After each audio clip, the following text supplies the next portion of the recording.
Jérémie, vous avez dit Jérémie? Ils arrivaient maintenant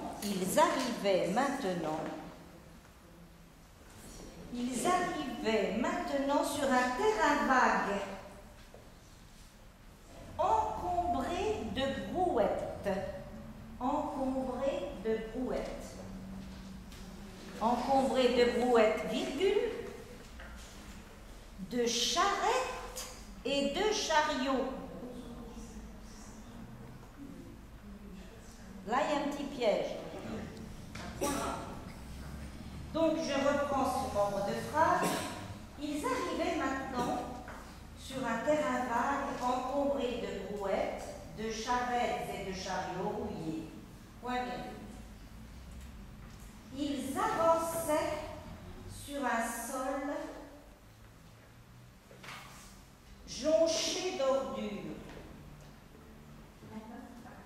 Pourquoi tous ces cochons en liberté?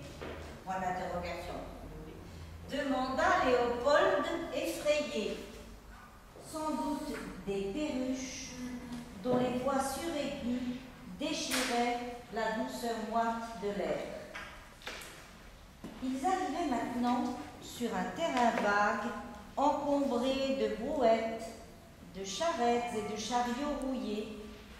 Ils avançaient sur un sol jonché d'ordures, au milieu de cochons, de truies et de pourceaux qui furetaient et fouissaient leurs groins à droite et à gauche. Pourquoi tous ces cochons en liberté? Demanda Léopold effrayé.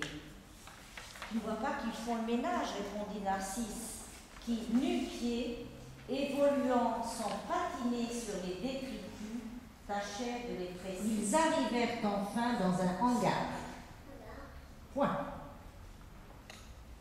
En 3 syllabes batailleuses,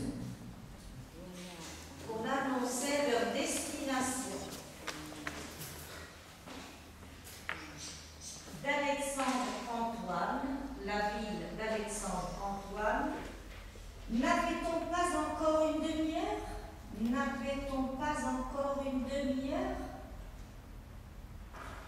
Dont la valise, sans qui Narcisse, dont la valise venait de lâcher. Point virgule. Quelques effets épars. Des hardes parmi lesquelles.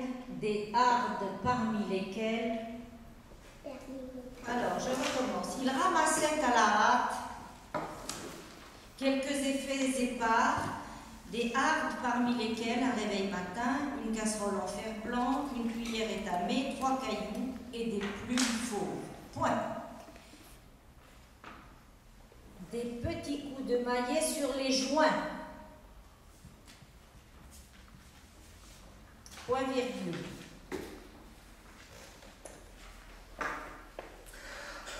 Ces gestes s'étaient succédés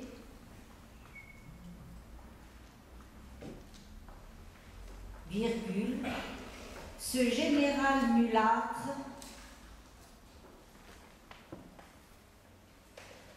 à la force herculéenne accroché à une poutre, virgule, le géant débonnaire des 3 mousquetaires.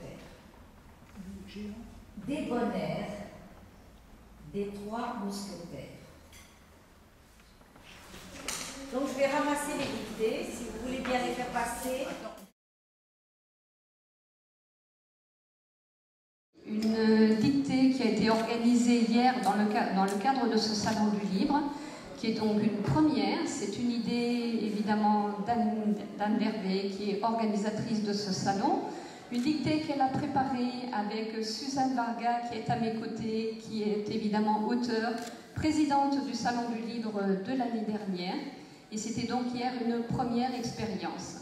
Nous avons eu un peu plus de 20 participants pour cette première dictée. Je voudrais tout d'abord tous les remercier et les féliciter. Suzanne vous donnera davantage d'éléments à la suite de la correction de cette dictée.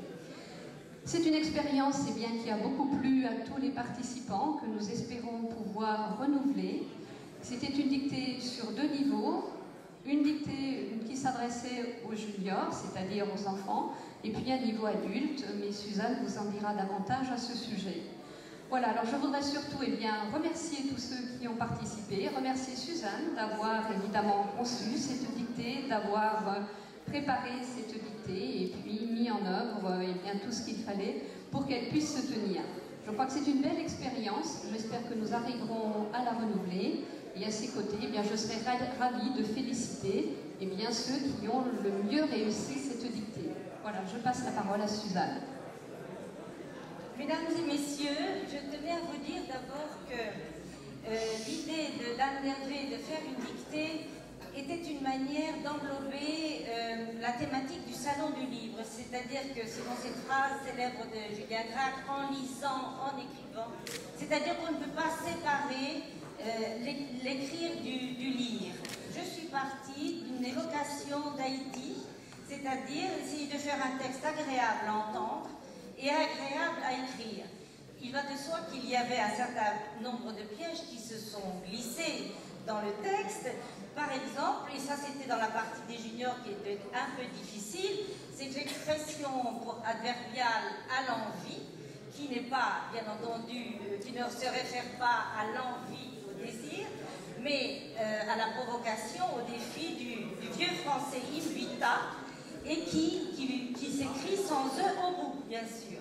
Ensuite, une faute que l'on fait très très souvent, qui est l'expression « se sont succédés ». C'est un accident pronominal, si l'on peut dire, c'est une des seules formules qui reste invariable au pluriel. Donc, et puis, il y avait aussi un certain nombre d'éléments comme savoir le genre du mot arcane, qui est un des plus beaux mots de la langue française, arcane. Et puis, enfin, disons qu'il y avait 3 sortes d'intérêts, qui étaient à la fois lexicaux, syntaxiques et grammatiques. Alors maintenant, nous allons remettre les prix. Nous commençons par la force des choses, par les plus jeunes, n'est-ce pas?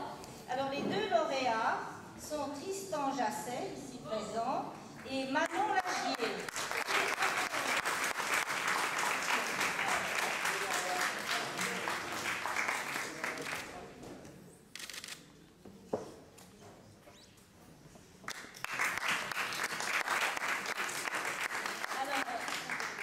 Alors, il y a un livre que tu as en second cadeau, ça s'appelle Le buveur de fautes d'orthographe. Voilà, il faut les boire et après on en fait plus. Voilà. Alors, quant à l'adulte, c'est un écrivain, auteur, qui vend ses livres ici, qui s'appelle Anne Parlange, qui fait partie donc des auteurs. C'est une femme écrivain et qui fait partie aussi de la commission des finances de Bruxelles. Elle est connue pour 2 ouvrages magnifiques qui sont Le souffle du Minotaure et Les pavots de la vieillesse, qui rendent compte de la vie et de la vieillesse de ça. Les livres sont ici à vendre. Et à la disposition de toutes les personnes qui ont participé à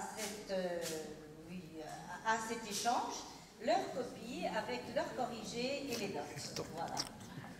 Merci beaucoup Suzanne. Je pense qu'on peut applaudir Suzanne qui nous a concocté cette positivité. Elle a reconnu qu'il y avait des pièges. Et je tiens à vous dire que les pièges, je les ai vus moi aussi, j'ai composé moi aussi. En tant qu'enseignante, j'explique toujours à mes élèves lorsque je fais un contrôle que les pièges, ça n'existe pas en réalité, que c'est simplement une façon de vérifier des acquis. Et puis curieusement, quand je me suis retrouvée dans la position d'un élève, j'ai trouvé qu'il y avait effectivement des pièges. Donc c'est une belle leçon de modestie. Voilà, je saurais m'en souvenir. Je vous remercie en tout cas Suzanne. Voilà. Merci à tous qui est là, on peut applaudir une nouvelle fois.